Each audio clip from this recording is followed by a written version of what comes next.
वाह, awesome awesome awesome, क्या बात है। Thank you so much. Jaipur excited है पूरा, राइट? तो रेडी हो अभी हमारी बाकी पार्ट सुनने के लिए?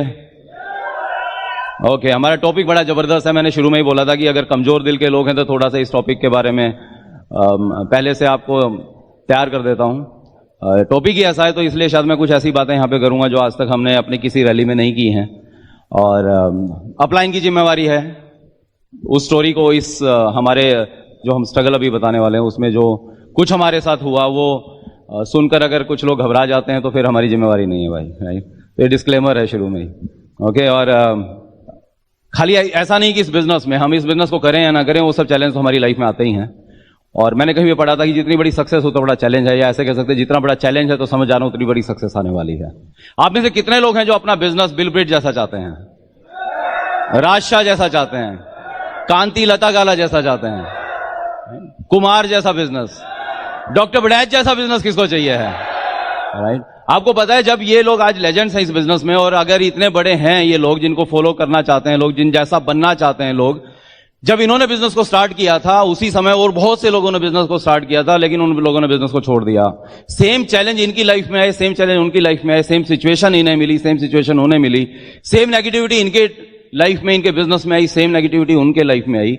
दोनों में फर्क क्या था? जो क्विटर्स थे उन्होंने क्या किया, जब भी ऐसी सिचुएशंस आई उन्होंने नेगेटिवली रिएक्ट किया, और इनकी लाइफ में जब ये सिचुएशंस आई, इनके बिजनेस में जब ये सिचुएशंस आई, उन्होंने उसको पॉजिटिवली रिस्पॉन्ड किया।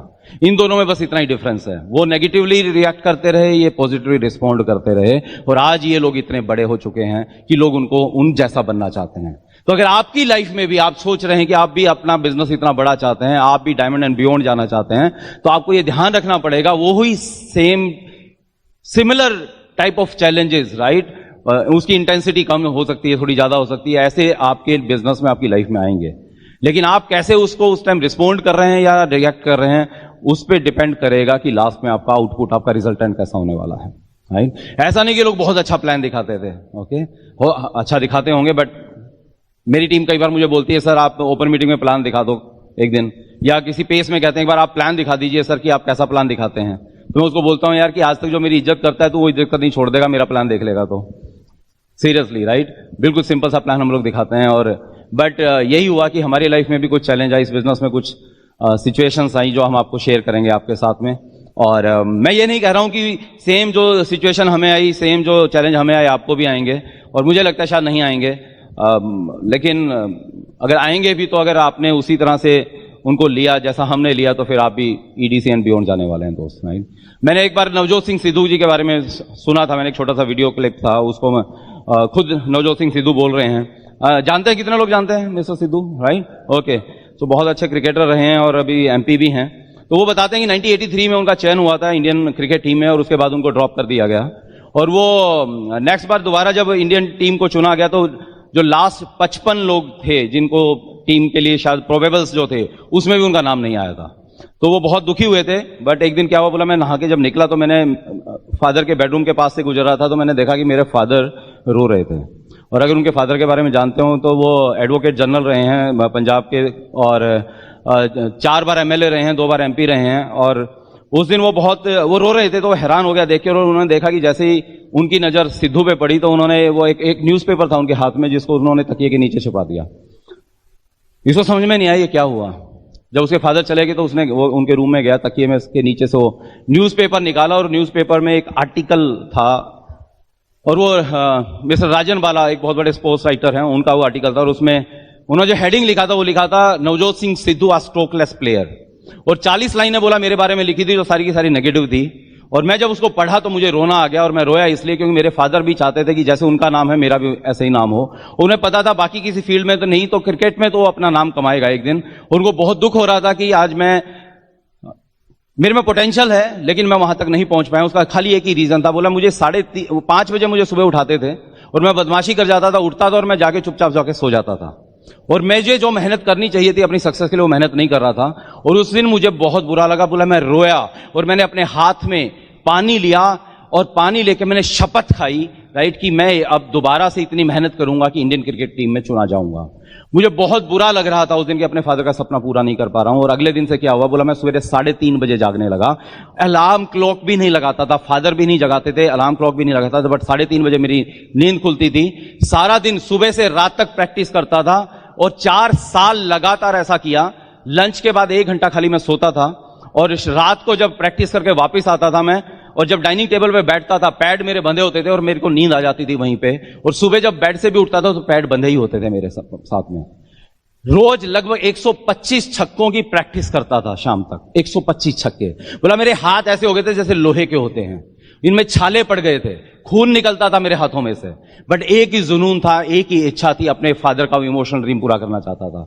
और अचानक एक शाम एक दिन क्या हुआ कि उसके फादर की डेथ हो गई। और बोला 15-20 दिन मुझे यही नहीं पता लगा मैं कहां पे हूं, मुझे कुछ समझ में नहीं आ रहा था। तो मेरे चाहने वालों ने मुझे कहा, कुछ ने कहा कि तुम्हारे फादर ऊपर से देख रहे हैं और तुम्हें उनकी इच्छा पूरी करनी है, तुम्हें दोबारा से इंडियन टीम के लिए खेलना है। और उस दिन से मैं पहले से भी ज्यादा प्रैक्टिस करने लगा, पहले से भी ज्यादा मेहनत की। अगला 1-1.5 साल बोला मुझे नहीं पता बाहर दुनिया में क्या हो रहा है, मैं अपने कलरफुल कपड़े नहीं डालता था, घर में कौन आ रहा है कौन जा रहा है क्या फंक्शन हो रहा है, मुझे किसी चीज से कोई लेना देना नहीं था। एक सिंगल फोकस था कि इंडियन क्रिकेट टीम के लिए दोबारा से खेलना है मुझे। और फिर इसका इंडियन क्रिकेट टीम में सिलेक्शन हुआ और शारजा का वर्ल्ड कप आया। शारजा के वर्ल्ड कप में आपको अगर कुछ याद है तो सिद्धू ने 5 मैचों में 5 हाफ सेंचुरियां बनाई और 26 छक्के मारे और एक वर्ल्ड रिकॉर्ड बनाया। बोला जब मैं वापस आ रहा था, फ्लाइट में बैठा होता शारजा, तो रास्ते में शास्त्री सामने से आते हैं, रवि शास्त्री जी, और उनके हाथ में एक न्यूज़पेपर और न्यूज़पेपर मेरी तरफ फेंकते हैं। बोला पढ़ तेरे लिए क्या लिखा हुआ है। और वो खलीज टाइम वहां का नंबर 1 न्यूज़पेपर है, उसके अंदर एक आर्टिकल था जो कि अगेन राजन वाला सेम राइटर ने लिखा हुआ था और उसका हेडिंग था Navjot Singh Sidhu from strokeless player to palm tree hitter a world record holder. A world record holder. दो सिंपल सी बात है जो आपको समझनी है कि tough time never last but tough people do. आज इन जिन लेजेंड्स की हम बात कर रहे हैं या लाइफ में जितने भी सेलिब्रिटीज को या जितने सक्सेसफुल लोगों को देखते हैं, ये सब लोगों के साथ ये लाइन पक्की बैठती है कि tough time never last but tough people do. और यहां पे मैं एक इन्वाइट कर रहा हूं एक ऐसी टफ लेडी को, एक टफ गर्ल को, राइट। और मैंने शुरू में भी कहा था पहले सेशन में, she is the toughest woman, right, toughest girl I have seen, right. बाहर से इतनी सॉफ्ट है, इतनी खूबसूरत है, राइट, दिल से भी खूबसूरत है, लेकिन बहुत ही टफ है। क्योंकि हमारे लाइफ में, हमारे बिजनेस में कुछ ऐसे टाइम आए जब मुझे इसकी जरूरत थी, जब मुझे इसके कंधे की जरूरत थी, जब मुझे इसके साथ की जरूरत थी, जब मुझे इसकी हाँ की जरूरत थी कुछ चीजों में, जब ऐसे डिसीजंस कुछ लेने थे जो इस बिजनेस में हमें या तो बिजनेस में आगे ले जा सकते थे या बिजनेस को क्विट करवा सकते थे। बट मीनाक्षी ने एक उफ नहीं की, रादर इसने मुझे हर जगह पे बोला कि मैं तुम्हारे साथ हूं, हम मिलकर इसको आगे बढ़ाएंगे। हर डिसीजन में इसने मेरा साथ दिया। और आपने सुना होगा कहीं पे कि जो टफ लोग होते हैं, राइट, उनकी लाइफ में सिचुएशंस तो आती हैं, लेकिन उन सिचुएशन से पार कैसे पाते हैं वो फिर बाद में लोगों के लिए वो कहानियां बन जाती हैं, राइट, वो इंस्पिरेशन बन जाती है। तो मीनाक्षी की ऐसी स्टोरी आपके लिए इंस्पिरेशन बनने वाली है। तो let us welcome here my princess Meenakshi Rana for you.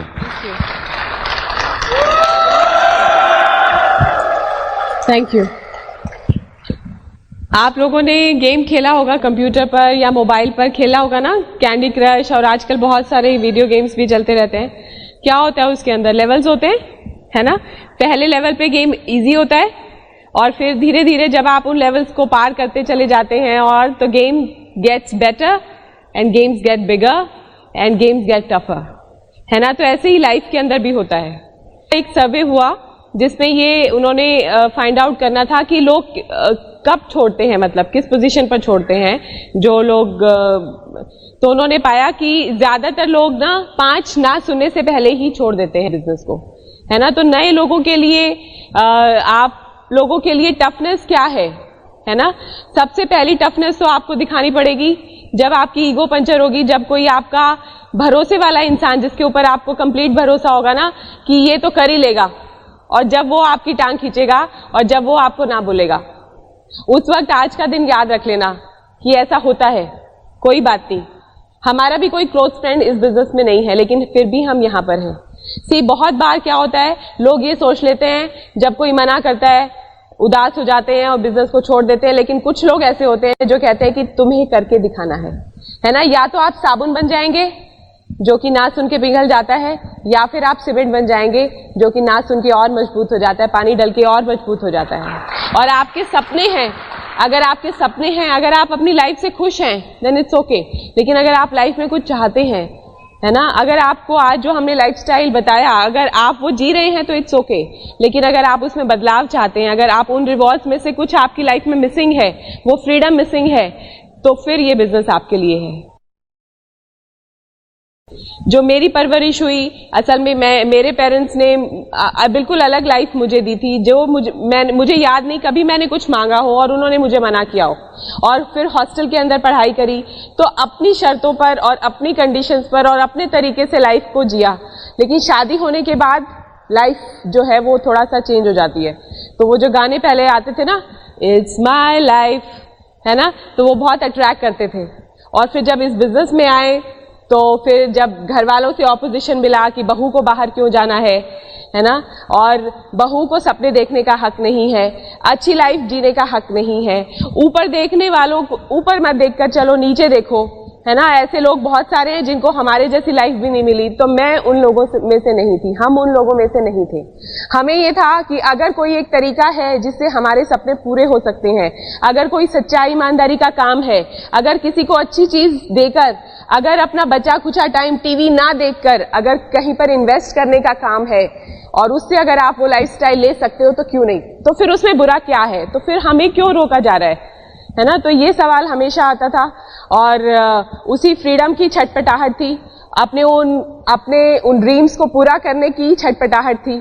और उसके लिए हम हमेशा अवेयर थे, क्योंकि सीडीज, बुक्स और फंक्शंस अटेंड करते थे, तो पता चलता था कि लोग जो हैं हर लेवल पर बाहर होते हैं, है ना।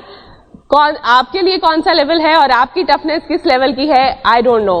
लेकिन हम हमेशा अवेयर थे कि अब हमारी लाइफ में ये चैलेंज आया है ना, ये ऑब्जेक्शन आई है। तो हमने उस वक्त इस बिजनेस को, अपने ड्रीम्स को मजबूती से पकड़ा, है ना।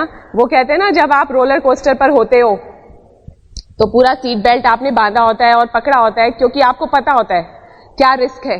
तो यहां पर भी हमें पता था कि क्या रिस्क हो सकता है, ये बिजनेस छूटना नहीं चाहिए कम वक्त में। ओके, तो हमने वैसा ही किया।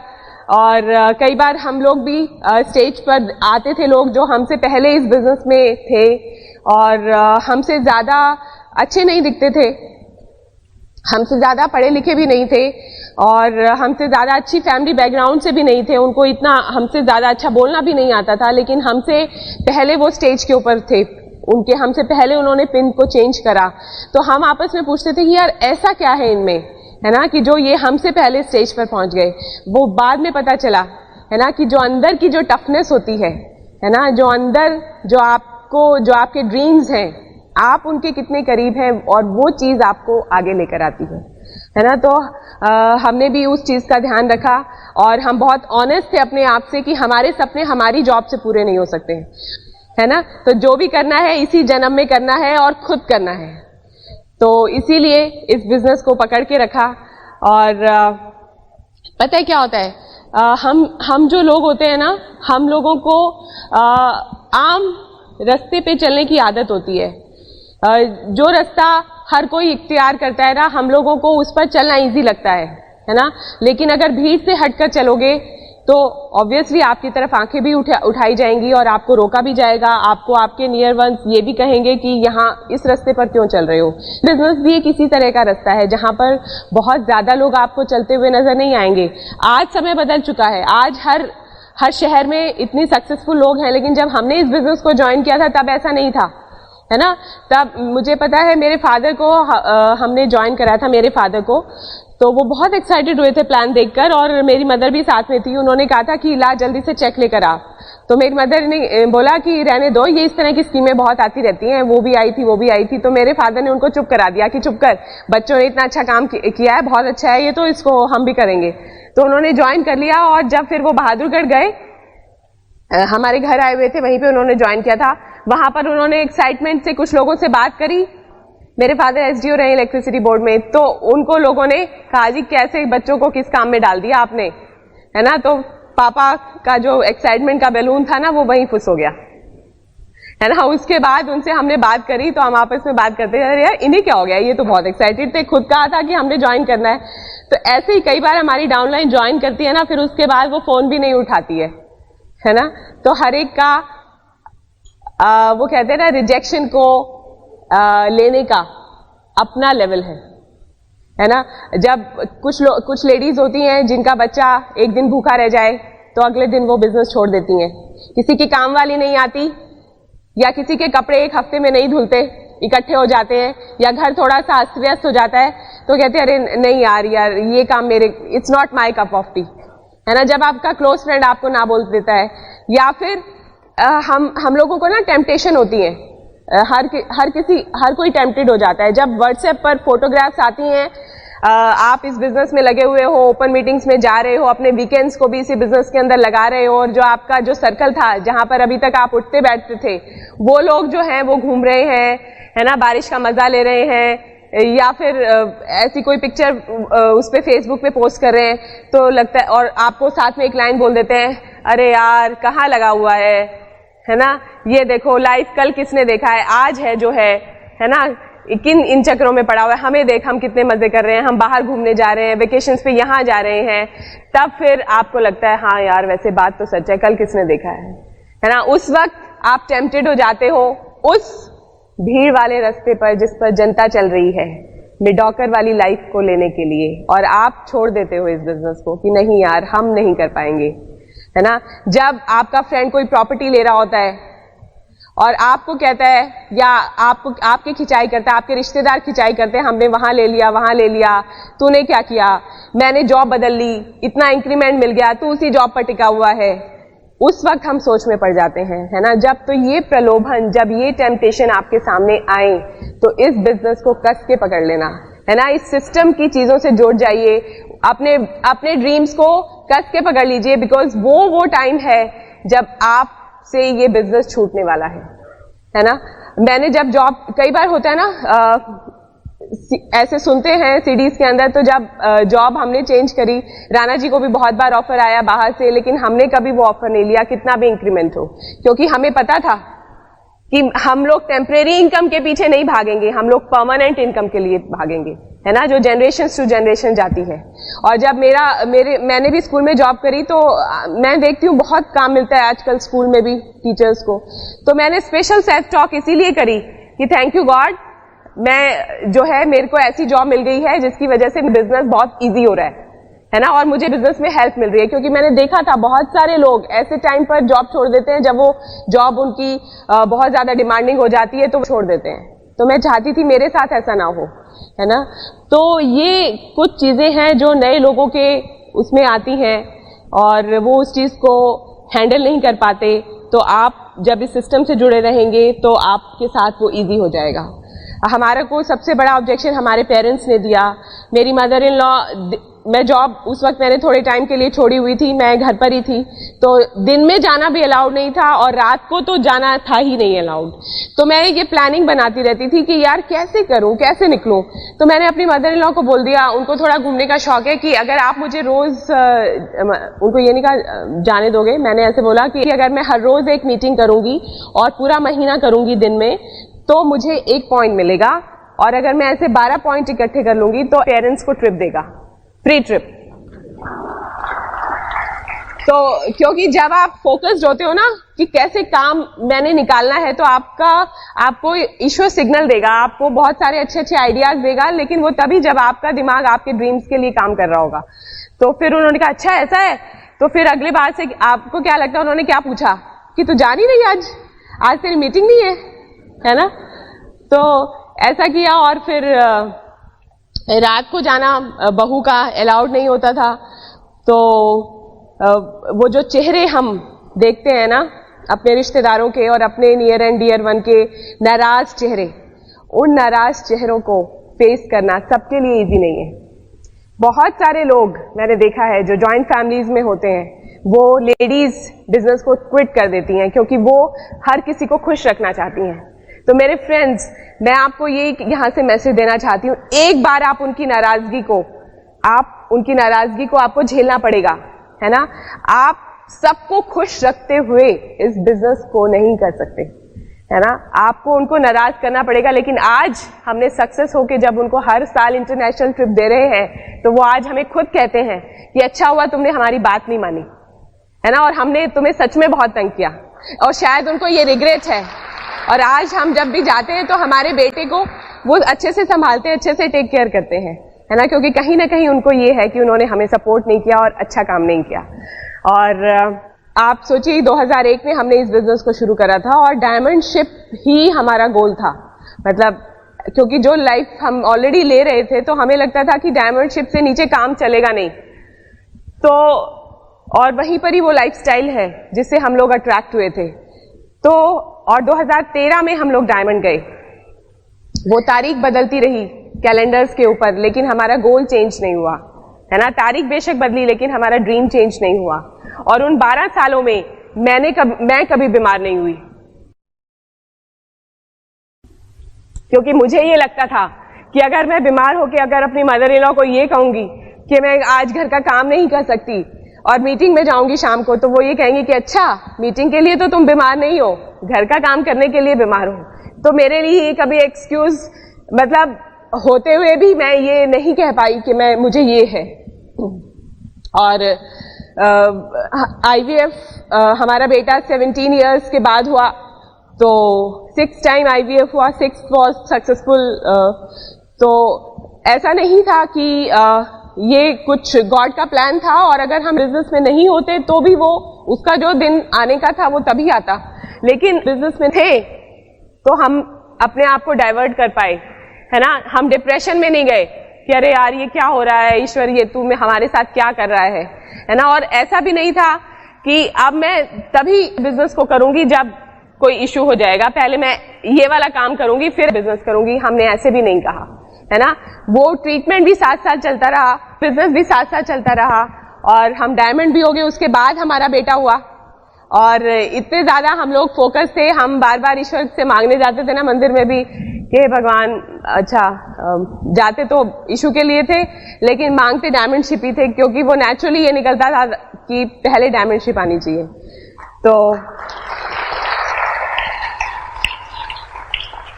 और रोहतक में हम लोग जब एमरल्ड जा रहे थे तो हमारी टीम बिल्ड हो रही थी, और वहां पर लेडीज ज्यादा थी जो प्रोडक्ट यूजर थी और थोड़ा बहुत बिजनेस कर रही थी। तो 2000 PV के आसपास हमें, जब एमरल्ड क्वालिफिकेशन में थे हम लोग, तो वहां से 1 लाख के लिए हमें आते थे, तो जाना होता था वीकली वहां पर। और तो एक बार क्या हुआ कि मैं गई हुई थी उस लेडी के साथ जो वहां पर मेन थी जिसके लिए हम जाते थे। तो हम किसी को प्रोडक्ट देने गए, वो एक बुजुर्ग महिला थी और उनका कुछ केयर टेकर था, और वो उनका बेटा नहीं था क्योंकि उनके बच्चे बाहर रहते थे। तो जब वहां पर प्रोडक्ट देने गए तो वो था उस वक्त, लेकिन वो फिर चला गया, और हमने उस लेडी को प्रोडक्ट सेल कर दिए और पैसे लेके हम लोग, हमारे पास इंडिगो गाड़ी थी, तो मैं और वो लेडी निकले। तो वो रास्ते में हमें मिला और ऐसे हाथ दे रहा है, गाड़ी को रुकवा रहा है, और हमारी गाड़ी के आगे आगे उसने गाड़ी अड़ा दी और उसने कहा कि तुम्हारी हिम्मत कैसे हुई उस लेडी को प्रोडक्ट देने की, अगर वो मर गई तो कौन जिम्मेदारी लेगा, उसके बच्चे भी यहाँ नहीं रहते। और उसने बहुत भला बुरा कहा। और फिर हम वापस आए, उसने कहा कि तुम यहाँ से निकल के दिखाओ कैसे निकलोगे रोहतक में से, हम बताते हैं तुम्हें। तो उस लेडी को वापस आए, प्रोडक्ट्स वापस किए, उसके पैसे उसको वापस किए, प्रोडक्ट्स लिए। और उस वक्त मैं थोड़ा इमोशनल हो गई, और क्योंकि उसने इतना कुछ सुना दिया, तो उस लेडी ने कहा कि तुम रो क्यों रही हो, अगर तुम घर से बाहर निकली हो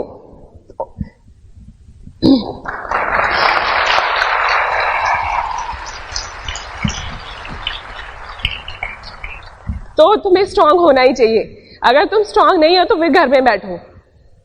और हमने वो चीज इनको भी उस वक्त नहीं बताई, क्योंकि हमें था कि बाय चांस होता है ना जेंट्स को एकदम से गुस्सा आ जाए और बात बढ़ जाए। ना ही उस लेडी ने अपने हस्बैंड को बताई, लेकिन वो चीज तो आई गई हो गई, है ना। लेकिन वो एक ऐसा मोमेंट था जिस वक्त कोई डिसीजन ले सकती थी लेडी कि अरे यार इसमें तो ये सब होता है ना, मैं ये नहीं करूंगी, है ना। लेकिन हमें इस बिजनेस की, मुझे इस बिजनेस के रिवॉर्ड्स पता थे, और ये ऐसा ही नहीं होता है, ऐसा नहीं है। This is the safest place for ladies, है ना, जहाँ पे इतनी रिस्पेक्ट दी जाती है। बाकी जगहों पे तो और क्या क्या हो सकता है। तो मैंने उस बात को फॉरगिव एंड फॉरगेट किया और आगे हम अपने उसमें बढ़े। तो ये चीजें आप लोगों के साथ भी होंगी, अलग अलग लेवल पर होंगी। आपके सपनों की कीमत ईश्वर ने आपके लिए तय की है, और वो कीमत आपको अदा करनी पड़ेगी, है ना, और हर किसी के लिए वो अलग अलग होती है।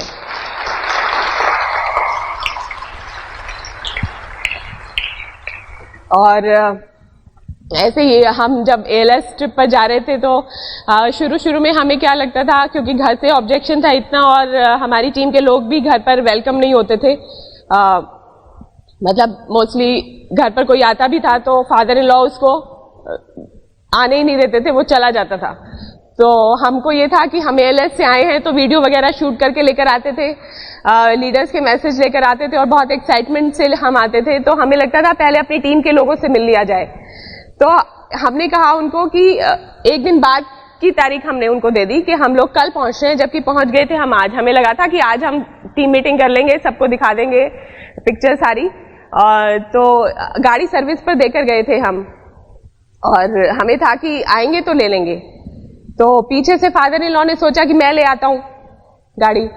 तो वहां पे सर्विस सेंटर पर हम तो पहुंच ही गए, लेकिन उनको नहीं पता था हम पहुंचे हुए हैं। तो राणा जी भी सर्विस सेंटर पर गए हुए हैं और वहां से फादर इन लॉ भी पहुंचे हुए हैं और मतलब एक दूसरे को नजरें मिली और वो जैसे गोलमाल पिक्चर में नहीं होता, ये छुप रहे हैं फादर इन लॉ इनके पीछे, इनको पकड़ने की कोशिश कर रहे हैं और फाइनली आपस में ये मिले। और उसके बाद मतलब मैं किसी डाउनलाइन के यहाँ पे थी, इनका फोन आया कि घर आ जाओ।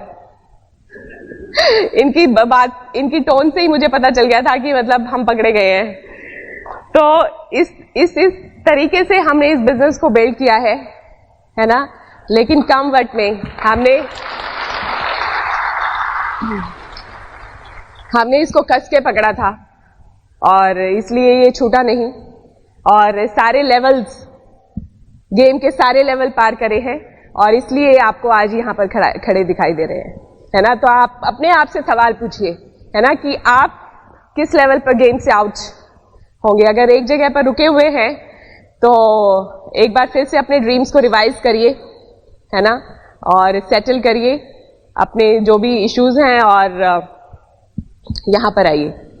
ऑसम बिजनेस है, इस जैसे रिवॉर्ड्स कहीं पर भी नहीं है। जो लाइफस्टाइल इस बिजनेस का है इट्स अनमैचेबल, है ना। जो फ्रीडम इस बिजनेस की है वो अनमैचेबल। जो लेडीज को रिस्पेक्ट है ना, जिस तरह से हस्बैंड वाइफ को बुलाते हैं ऐसा कहीं नहीं होता। हमने तो हस्बैंड को व्हाट्सएप पे चुटकुले ही सुनते हैं हम लोग लेडीज के लिए, है ना, बीवी के लिए, लेकिन यहाँ पर रियल में वो रिस्पेक्ट है, ठीक है। हमारी मदर जो है वो कभी कभी जब हम स्कूल से आते थे ना तो घर पे बाय चांस ताला मिलता था तो हम उनको कहते थे अच्छा आपको नहीं पता था हम स्कूल से आने वाले, आप क्यों गए, है ना। और जब झगड़ा हो जाता था तो हम कहते थे मम्मी को आप करते ही क्या हो, सारा पापा करते हैं, जॉब पापा पैसे लाते हैं, है ना। ऐसे हम हर्टिंग वर्ड्स बोलते थे उनको। लेकिन इस बिजनेस में आपके बच्चे भी आपको वैल्यू करेंगे कि यस आप कुछ कर रहे हो, है ना। मैं बहुत अच्छी कुकिंग नहीं करती, बहुत अच्छा बेक नहीं करती, मैं अपने बच्चे के सारे PTMs में नहीं जाती, है ना। मैं और बहुत सारे जो है हाउसकीपिंग के काम वो इतने अच्छे नहीं करती, लेकिन एक चीज मुझे आती है प्लान दिखाना, है ना। वो मुझे और मुझे पता है कि किसी की लाइफ उस एक प्लान से बदल सकती है। इस तरीके से बात करना मुझे अच्छा लगता है क्योंकि मुझे पता है मैं किसी को इंस्पायर कर सकती हूँ and this is the best business in the world. और एक लास्ट लाइन में मैं आपको खत्म करती हूँ। विश्वामित्र की भी जो तपस्या थी ना उसको खत्म करने के लिए मेनका आई थी, है ना। तो आपसे सवाल ये है कि आपकी मेनका कौन है और उससे भी पहले आप विश्वामित्र हुए हैं कि नहीं हुए हैं, है ना। तो इस बिजनेस में करेजियस लोगों की जरूरत है और सफलता अंतिम नहीं है, असफलता फैटल नहीं है, जारी रखने का साहस ही मायने रखता है क्योंकि जिंदगी साहसी लोगों के लिए है। क्या आप साहसी लोग हैं? यस। तो अभी मैं फिर से इनवाइट करती हूँ मेरी लाइफ के सबसे करेजियस पर्सन को, और इन्होंने लाइफ में बहुत करेजियस डिसीजंस लिए और आज मैं प्राउड फील करती हूँ कि ये मेरे हस्बैंड हैं और he took the right decision for our lifestyle, for our dreams. Thank you so much. Wow, awesome, right, she is the best. दो साधारण लोग ही होते हैं जो एक दिन बहुत बड़े बन जाते हैं। मैं कहीं पे पढ़ रहा था कि महान लोग वो साधारण लोग होते हैं जिनमें असाधारण इच्छा शक्ति होती है। Great people are ordinary people with extraordinary determination, right. ये बहुत सिंपल सी परिभाषा है, लेकिन यही फर्क करवा देती है एक ऑर्डिनरी में और एक एक्स्ट्रा ऑर्डिनरी में। आप मुझे ये बताइए कि जंगल में सबसे तेज कौन भागता है? चीता। ओके, सबसे तेज दिमाग किसका है? लोमड़ी का, राइट। और सबसे लंबा जानवर कौन सा है? जिराफ। सबसे भारी जानवर कौन सा है? हाथी। लेकिन जंगल का राजा कौन है? शेर। शेर ना तो तेज दिमाग है, ना सबसे लंबा है, ना सबसे तेज भागता है, ना सबसे मोटा है, बट पता है वो राजा क्यों है? क्योंकि वो जंगल में सबसे ज्यादा साहसी है, सबसे ज्यादा क्रेजियस है दोस्त, राइट। तो इसलिए सबसे साहसी और क्रेजियस ही लोग होते हैं जो डायमंड जाते हैं। साहसी और क्रेजियस लोग ही होते हैं जो जिंदगी में सबसे ऊंचे मुकाम पर पहुंचते हैं। तो आपको भी यही डिसाइड करना पड़ेगा। मैं आपको, जैसे मीनाक्षी ने कुछ इंसिडेंट बताए, मैं आपको अपने हमारे बिजनेस के कुछ इंसिडेंट बताऊंगा जिससे आपको शायद चीज क्लियर होगी। बहुत छोटा सा इंसिडेंट बताता हूं आपको। नए नए बिजनेस में आए थे और जब मुझे पता था मीनाक्षी को मेरे साथ होना चाहिए हमेशा, और हम लोग दोनों इकट्ठा ही जाते थे, लेकिन एक दिन मुझे एक जगह प्लान दिखाना था, मेरे ऑफिस के काफी करीब था और मेरा ऑफिस से घर मुझे 2 घंटे लग जाते थे जाने। तो उस दिन मैंने सोचा चल यार डेमो आज मैं ही दिखा दूंगा, जबकि हर बार मीनाक्षी दिखाती थी और मैंने घर पे प्रैक्टिस नहीं की थी। तो मुझे लगा कि आज मैं ही कर लेता हूं, कोई बात नहीं, क्या दिक्कत है। और वापस घर जाऊंगा, वापस इसी जगह पे आना है, फिर 4 घंटे आने जाने में लग जाएंगे, लेट हो जाऊंगा। तो मैंने वहां गया, प्लान दिखाया, प्लान दिखाने के बाद मैं डेमो दिखाने लगा और एलओसी का डेमो दिखाया मैंने। वही आपने देखा होगा एलओसी का डेमो, जो आप एक रुमाल लेते हैं, रुमाल के ऊपर उसको कहते हैं कि पेन का निशान लगाते हैं, पर कई बार ऐसा प्रोस्पेक्ट मिल जाता है, वो कहता है बेटा आज देखता हूं मैं तुम निशान उतारेगा कैसे। ओके, तो उसने बाल पेन से तगड़े वाला निशान लगा दिया उस लेडी ने। और मैंने एलओसी का जो डेमो देखा था, 2 बूंद डाली मैंने, उस पर लगाई और रुमाल को रगड़ने लगा। बट मैंने कभी हाथ से नहीं किया था वो डेमो, तो इसलिए दिक्कत क्या हुई कि जैसे ही आपने वो एलओसी लगाते हैं तो क्या होता है, वो कलर फीका हो जाता है लेकिन फैल जाता है। और फिर उसका सिंपल सा मैजिक क्या है, पानी में डुबोइए और पानी में डुबोने के बाद वो सारा का सारा निकल जाता है कलर। बट मुझे ये ध्यान नहीं रहा कि अब इसको पानी में डुबाऊंगा तो ये खत्म हो जाएगा, तो मुझे लगा ये कलर ज्यादा फैल गया है, अब तो और मुश्किल हो गई है। और मैंने क्या किया, 2 बूंदे और डाल ली, 2 बूंदे और डाली और थोड़ा तेज रगड़ने लगा मैं उसे। जब तेज रगड़ने लगा तो वो लेडी समझ गई कि मैं कहां फंस गया हूं अभी। और उस लेडी ने पता मुझे क्या, भाई साहब कोई बात नहीं, कभी कभी हो जाता है, राइट। और मतलब उस टाइम मेरा दिमाग ऐसा कर रहा था काम की अभी धरती फट जाए और मैं तो नीचे समा जाऊं। बहुत मुश्किल हो रही थी और मैंने और ज्यादा दम लगाना शुरू कर दिया। वो बोली भाई साहब कोई बात नहीं, थोड़ा और लगा लो, है ना। मतलब जितनी मेरी इज्जत बढ़ा सकती थी वो उसने उस टाइम इज्जत बढ़ाई मेरी। और मैं आपको कसम से, मैं आपको सही बात बताऊं, मैंने इतना ज्यादा रगड़ा इसको कि वो रुमाल फट गया और मेरे यहां से ना खून आने लग गया था दोस्त, ठीक है। अभी आप हंस रहे हैं, जिस दिन आप ऐसे कर रहे हो और आपके साथ ऐसी सिचुएशन हो और आप अगर उस दिन हंसेंगे तो फिर ईडीसी चले जाओगे, नहीं। तो इंसिडेंट तो बहुत छोटा सा है, ये इंसिडेंट बहुत छोटा सा है, बट यहां से शुरुआत हो गई थी, हमें पता लगा था कि आगे क्या क्या होने वाला है, तुम्हें क्या क्या सुनने को मिल सकता है। और खैर जैसे हमने बताया था कि मैं और मीनाक्षी रोज दोनों शाम को निकलते थे, और जब रिजल्ट नहीं आए, जब हमें एक ही लेवल पे अटके रहे, पैसा ज्यादा लग रहा है, पैसा आ कम रहा है, लोग आ नहीं रहे, रिश्तेदार कोई नहीं बिजनेस में था, कोई दोस्त नहीं था, मेरा कलीग नहीं था, तो मेरे फादर मुझे कहने लगे यार तेरे को ही ज्यादा समझ में आ गया क्या बिजनेस, तुझे ही ज्यादा कुछ चाहिए क्या। मीनाक्षी को वो बातें सब सुनाने लगे जो मैं शायद सुन भी नहीं सकता था मेरे सामने, जब मीनाक्षी को बोलते थे तो मुझे बहुत अजीब लगता था कि ऐसा क्यों कर रहे हैं वो। और एक दिन मेरे फादर ने बोला बेटा तू तो बेशक 1 हफ्ता घर में मत आ, बट बहू शाम को 7-8 बजे के बाद बाहर नहीं जाएगी, बेइज्जती करवा रखी है तुमने हमारी रिश्तेदारों के अंदर, ये क्या बिजनेस। लोग पूछते हैं राणा साहब बच्चे क्या ठीक ठाक जॉब नहीं चल रही, दिक्कत क्या है, किस काम में लगा दिया आपने। तो एक रात को काफी लेट हो गए हम लोग, और हमारा 2 मंजिल घर था, और उसमें क्या है कि मेन दरवाजा जो है उसकी 2 चाबियां हैं, तो हम नहीं चाहते थे हम लेट आए तो पेरेंट्स को तंग करें, तो पेरेंट्स क्या करते थे अंदर से लॉक करते थे, चाबी निकाल लेते थे और सो जाते थे। तो और हम बाद में दूसरी चाबी से बाहर से खोलते थे, अंदर से बाद में लॉक किया और अंदर जाके सो गए। लेकिन उस दिन क्या हुआ, जब मैंने चाबी लगाई दरवाजे में तो चाबी घुसी नहीं उसमें, और चाबी घुसी इसलिए नहीं क्योंकि चाबी अंदर थी, तो मुझे लगा मदर भूल गई होगी। हमने बेल बजाई तो मदर के पैरों की आवाज आती है और हम लोग दरवाजे के पास आए, लेकिन दरवाजा नहीं खुला और खिड़की खुली साइड से। खिड़की खुली, मैंने कहा माँ तेरा लाल है, बोले बेटा तेरा पापा तेरे से ज्यादा अंदर लाल है गुस्से में। तो मैंने क्या हुआ, बोले वो कह रहे हैं कि बच्चों को बोल दो या तो आज के बाद बिजनेस कर लें या फिर ये घर चुन लें। हमें बड़ी हैरानी हुई, मैंने कहा ठीक है गुस्से में है हम मना लेते हैं। बोले नहीं बेटा आज वो नहीं मानने वाले हैं, और उन्होंने बंद किया खिड़की को और चली गई।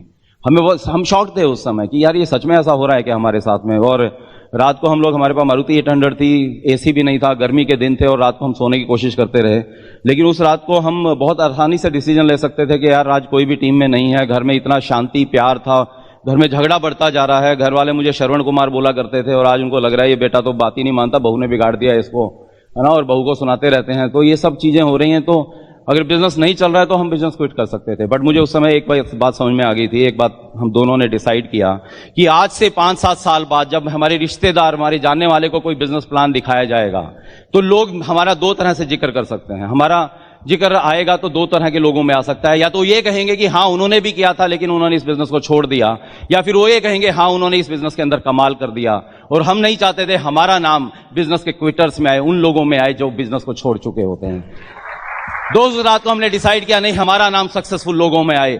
आपको भी मैं यही चैलेंज दे रहा हूं दोस्त, आज रात को आप ये डिसीजन लेना कि आज से 5-7 साल बाद जब आपके दोस्त रिश्तेदारों को बिजनेस दिखाने आएगा और जब आपका रिश्तेदार, दोस्त, पड़ोसी आपका जिक्र करेगा तो आपका नाम बिजनेस को छोड़ने वालों में आएगा कि डायमंड जाने वालों में आएगा। वो आज रात को आपको डिसाइड करना पड़ेगा दोस्त। और उस दिन सुबह क्या हुआ कि मेरी मदर हमें जगाने आई। सोए तो नहीं थे हम, नींद तो नहीं आई थी। मदर सवेरे सवेरे आ गई और मुझे लगा शायद माँ का प्यार उमड़ आया है। तो माँ ने बोला कि नहीं बेटा ऐसा कुछ नहीं है, पड़ोसी जाग जाएंगे, उनको पता लग जाएगा बेटा बहू नाराज होकर बाहर सो रहे हैं तो अच्छा नहीं लगेगा, तो अंदर आ जा।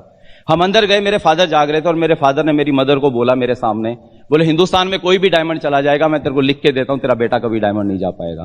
और मुझे हैरानी हुई कि जन्म देने वाले को मेरे पोटेंशियल पे विश्वास नहीं है और 250-300 किलोमीटर दूर बैठा मेरा अपलाइन रोज फोन करके मुझे कहता है तू एक दिन पक्का डायमंड जाएगा। राइट, वो शख्स मुझ पर विश्वास कर रहा है। और उस समय मैंने अपने फादर को बोला पापा मुझे नहीं पता हिंदुस्तान में कोई डायमंड जाएगा या नहीं जाएगा, आपका बेटा डायमंड जाके दिखाएगा। Right, and that day we decided कि नहीं अब इस बिजनेस में और ज्यादा दम लगाएंगे, और ज्यादा मेहनत करने लगे और रात को और ज्यादा लेट हो रहे थे।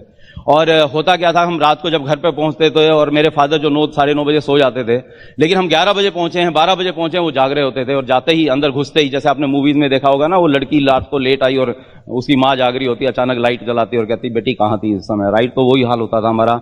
वो लाइट जलाते थे, घड़ी की तरफ देखते थे और जितने अच्छे अच्छे श्लोक वो सुनाते थे हमें, और मुझसे ज्यादा मीनाक्षी को सुनाते थे और मुझे वो बहुत बुरा लगता था। और जब मीनाक्षी को कुछ कहते थे तो मैं भी शायद उनसे वो सब बातें कुछ कह देता था जो मुझे नहीं कहनी चाहिए थी, लेकिन वो उस टाइम गुस्सा होता था उनका भी और मेरा भी। और मीनाक्षी भी कभी कुछ ऐसा बोल देती थी तो जिससे झगड़ा और ज्यादा बढ़ जाता था घर के अंदर और माहौल बहुत खराब होता जा रहा था।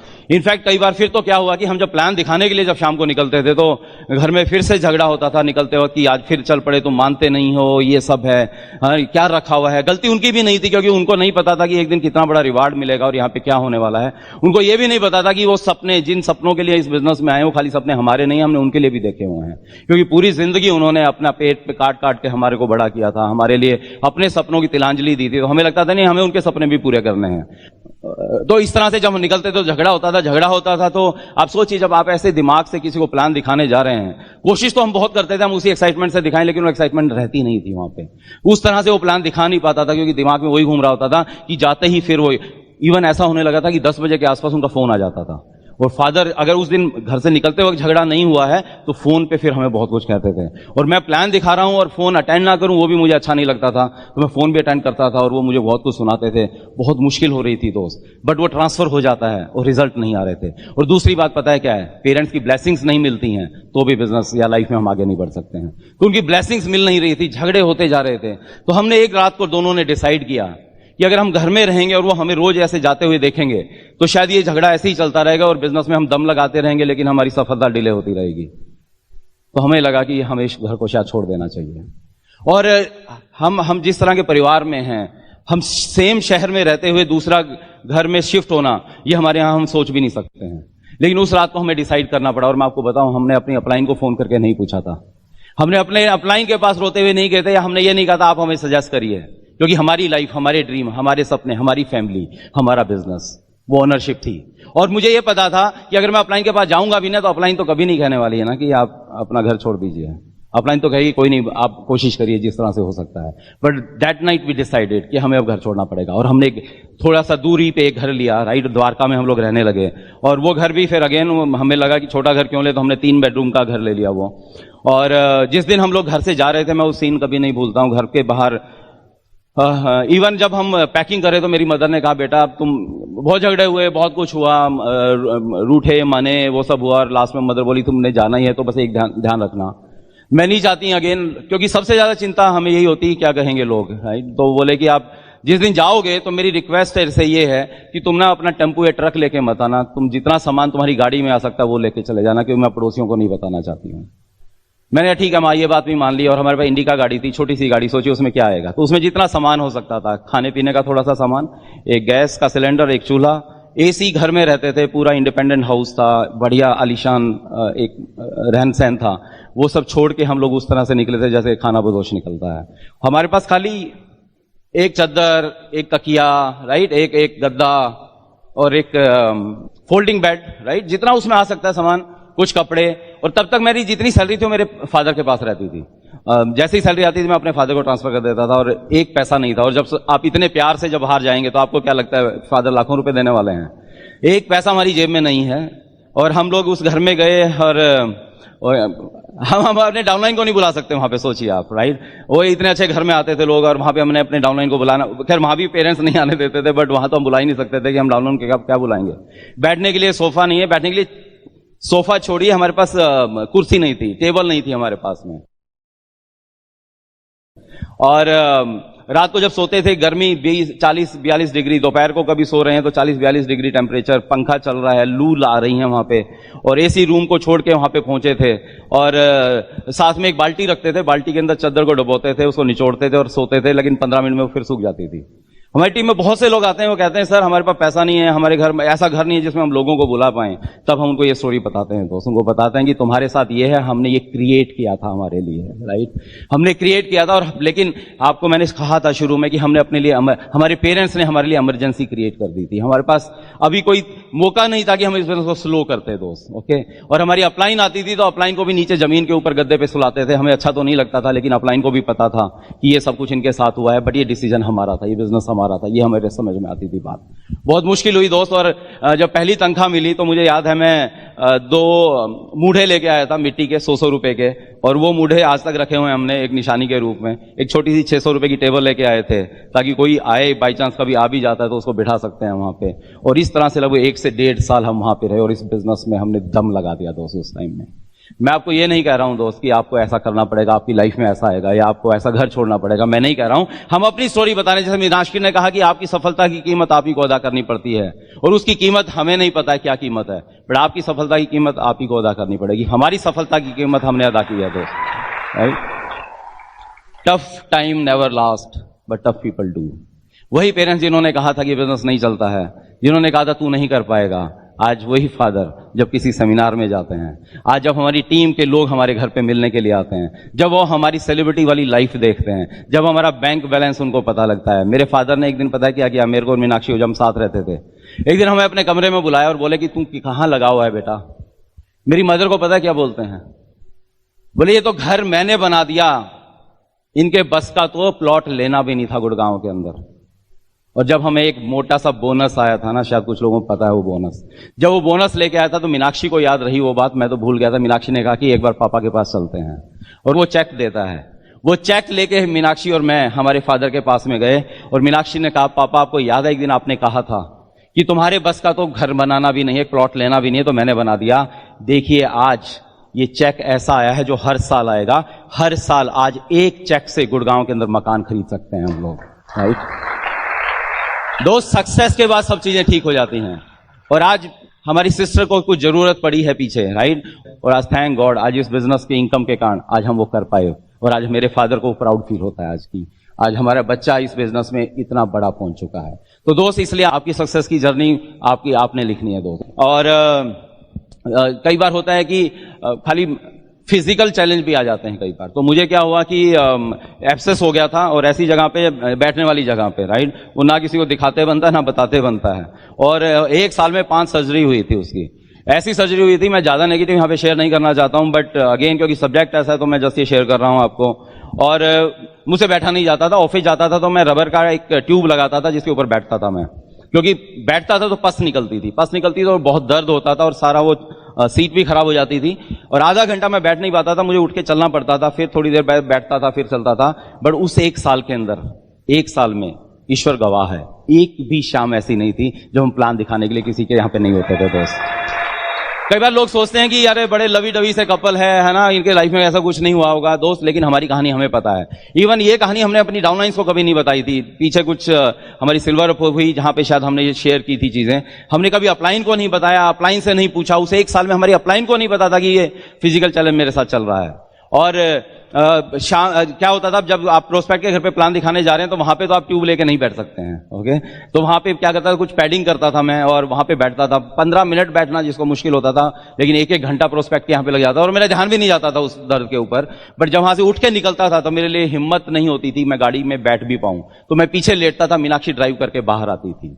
दोस्त पता है क्या है, ऊपर सीसीटीवी लगे हुए हैं, रिकॉर्डिंग हो रही है। दोस्त आप क्या कर रहे हैं कि इस बिजनेस के लिए, अपनी लाइफ की सक्सेस के लिए, वो रिकॉर्ड करता है और आपकी मजदूरी नहीं मारता है। दोस्त हम एक रिक्शे वाली की मजदूरी नहीं मारते हैं, हम घर में कोई एक दिन के लिए काम करने आता है उसकी मजदूरी नहीं मारते हैं, क्योंकि हमें गिल्ट फील होती है।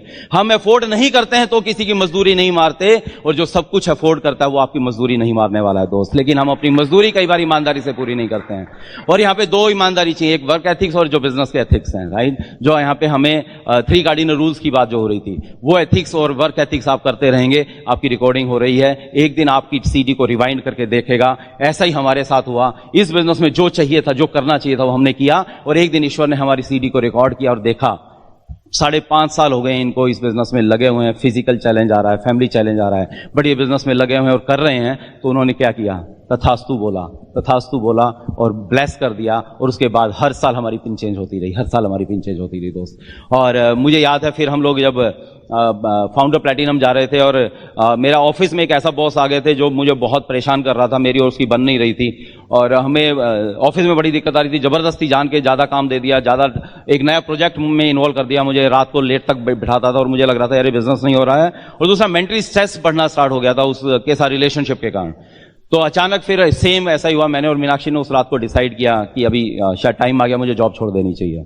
और इनफैक्ट हुआ क्या था कि उस दिन एक मूवी देखने चला गया था मैं, और वो अंबानी के ऊपर वो मूवी थी, आप लोगों ने शायद देखी होगी, और वहां पे वो अपना जॉब क्विट करके आ जाता है। तो उसी रात को मैंने डिसाइड किया कि मैं भी क्विट कर दूंगा। और मीनाक्षी उस टाइम मायके गई हुई थी, अगले दिन मीनाक्षी आई, दोबारा इसके साथ मूवी देखने गया, और मीनाक्षी जब मूवी से बाहर निकले तो मैंने इसको कहा कि मैंने कल मूवी देखी थी और मैं क्विट कर रहा हूं जॉब को। तो मीनाक्षी ने 1 सेकंड नहीं लगाया ये बोलने में कि नहीं अभी तो बिजनेस इनकम उतनी नहीं है, अभी जॉब की इनकम ज्यादा है।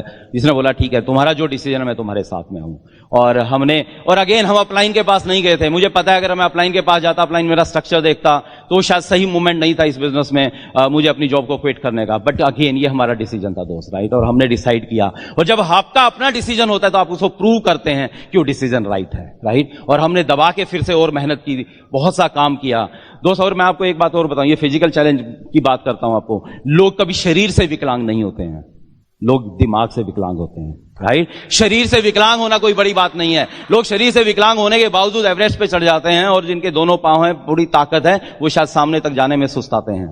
तो इससे कोई फर्क नहीं पड़ता है। और इसके बाद बल्कि जब जॉब छोड़ी तो हमारे पेरेंट्स को मैंने बताया नहीं। बहुत से लोग बोलते हैं मैं फुल टाइम बिजनेस करता हूं, हमारी टीम में भी। मैं उनसे पूछता हूं प्लान कितने दिखाते हो, बोला 2-3 प्लान दिखा देता हूं। तो मैंने कहा फुल टाइम का मतलब क्या होता है? जॉब फुल टाइम जाते हैं आप लोग? ओके, फुल टाइम जाते हैं, और आप सवेरे कितने बजे निकलते हो? आपका दिल करता है 12 बजे पहुंच जाऊं, आपका दिल करता है 3 बजे पहुंच जाऊं, ऐसा होता है क्या? नहीं, आप शायद 8 बजे, 7 बजे, 9 बजे, जो भी आपका टाइम, आप उस टाइम निकल जाते हैं अपने घर के लिए। आपको कोई मोटिवेट नहीं करता, आपका बॉस फोन करके नहीं करता, कहता है कि यार आज आ जाए यार, क्या आज है ना, टाइम पे आ जाइए ऑफिस में। ऐसा नहीं होता है। हम लोग टाइम पे पहुंचते हैं क्योंकि हम फुल टाइम कर रहे हैं। कुछ लोग बोलते हैं मैं पार्ट टाइम जॉब करता हूं, तो कितने घंटे करता है? 4-5 घंटे करता है। तो अगर आप पार्ट टाइम में बिजनेस कर रहे हैं तो ठीक है, आप 1 प्लान 2 प्लान दिखाते हैं, लेकिन अगर फुल टाइम कर रहे हैं तो फिर आपको 5-6 प्लान रोज दिखाने चाहिए दोस्त। तो मैं और मीनाक्षी ने मैंने जब जॉब छोड़ दिया तो मुझे लगा मुझे फुल टाइम करना है, तो मैं सुबह 9 बजे उसी तरह से निकल जाता था उस समय भी जैसे मैं जॉब के लिए निकलता था। मीनाक्षी वैसे ही लंच बॉक्स तैयार करके मुझे देती थी, और 1-2 महीना तो हम घर पे बता ही नहीं पाए थे कि मैंने जॉब छोड़ दी, ना उन्हें पता लगा। लेकिन कब तक ऐसा हो सकता था? आपको बताना तो पड़ेगा ही। मैंने बताया जब, तो घर में सोचिए आप कितना प्यार बढ़ गया होगा उस दिन हमारे घर के अंदर। और मेरे इन-लॉज को कॉल किया गया, मेरे इन-लॉज घर पे आ गए, और चारों लोग, मुझे पता था कि आज ये इमोशनल अत्याचार होने वाला है।